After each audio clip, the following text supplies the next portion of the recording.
The NBA free agency has just begun and it's starting off with a bang as Draymond Green is re-signing with the Golden State Warriors on a 4-year, $100 million deal. So he's actually accepting less money than what he was previously receiving as he had an opportunity to accept a $27 million player option, but instead he's making $25 million per year, but it's over the next 4 seasons. So both sides gets a win. The Warriors, they get to keep Draymond on a cheaper contract, whereas Draymond, he gets to have a long-term deal. And it seemed like ever since the Draymond Green-Jordan Poole incident had occurred prior to the start of this past season, it looked like one of those two guys were going to be on their way out, because without question, this did impact the team in a negative way, especially for Jordan Poole as he was coming off a career year where he helped the team win the finals. He received a new contract but did not back up that statement, and just recently he got traded to the Wizards. And the Warriors, they had to make some choices because, of course, Draymond was going to be a free agent, but they did not have much money to keep all the guys. So because of that, one of those guys were going to be on their way out, and it was Jordan Poole,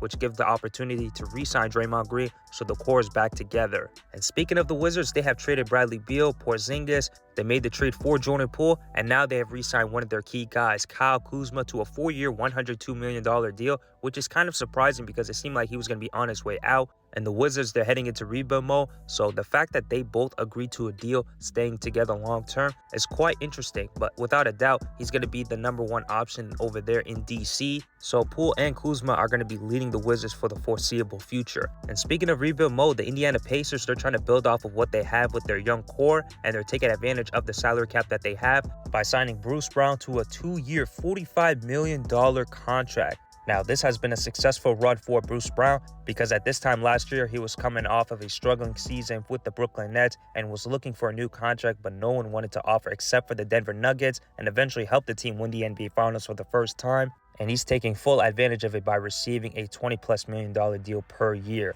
And it looked like he was going to receive interest from other teams, including the LA Lakers, but it was more of a mid-level exception, which was about $12 million. But instead, the Pacers are going to give him $22.5 million over the next 2 seasons. And the final contract to go over is the Cleveland Cavaliers. They're re-signing Caris LeVert to a 2-year, $32 million deal, with the second year being a player option. That's all for now, you guys. Make sure to like the video, subscribe to the channel, and share with others, as I'll see you guys next time.